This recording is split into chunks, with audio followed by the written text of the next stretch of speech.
Hello and welcome back to my channel. आप देख रहे हैं द पूजा शो।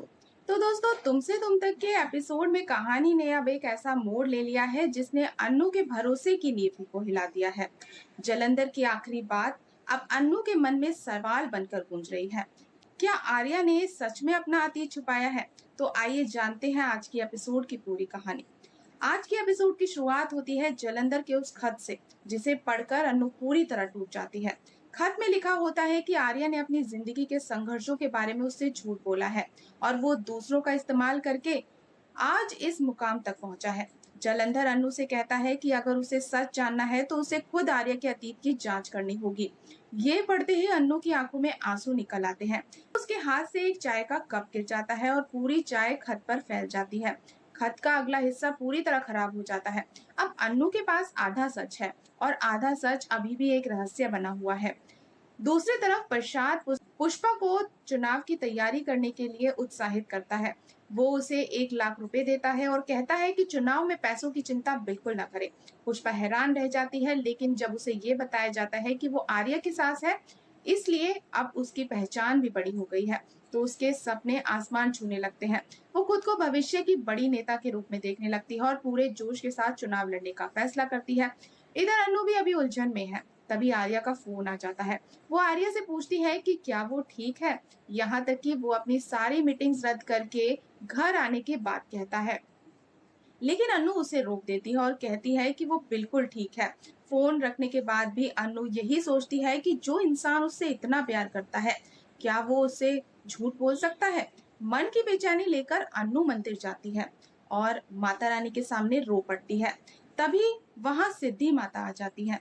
वो अनु से कहती है कि हर सवाल का जवाब जरूर मिलता है, लेकिन सच तक पहुंचने के लिए हिम्मत भी चाहिए।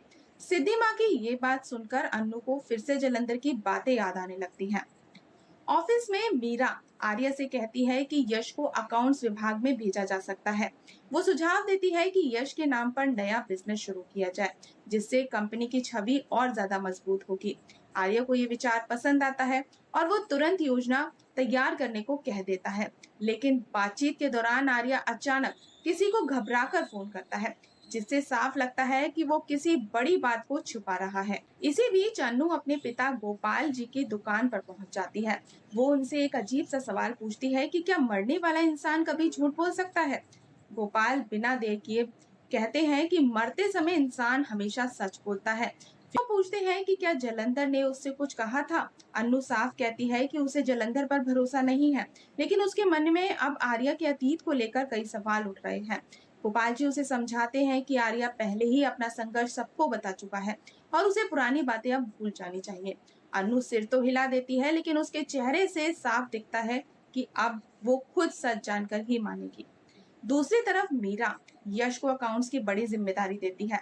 यश बताता है कि उसने खुद पढ़ाई करके अकाउंट सीखा है। वो बताता है कि सिद्धि माँ ने उसकी मदद की थी और स्कूल में उसे गणित की क्लास में बैठने का मौका दिलाया गया था, लेकिन जैसे ही उसके बचपन और परिवार की बात होती है, वो घबरा जाता है और कहता है कि उसे सिर्फ एक आदमी की धुंधली सी याद है। उसकी ये बात मीरा को सोचने पर मजबूर कर देती है। घर पर भोली पुष्पा को सलाह देती है कि चुनाव के लिए मिले पैसे गोपाल जी से छिपा कर रखो, वरना वो पैसे वापस करवा देंगे। पुष्पा डरते डरते पैसे छुपा देती है।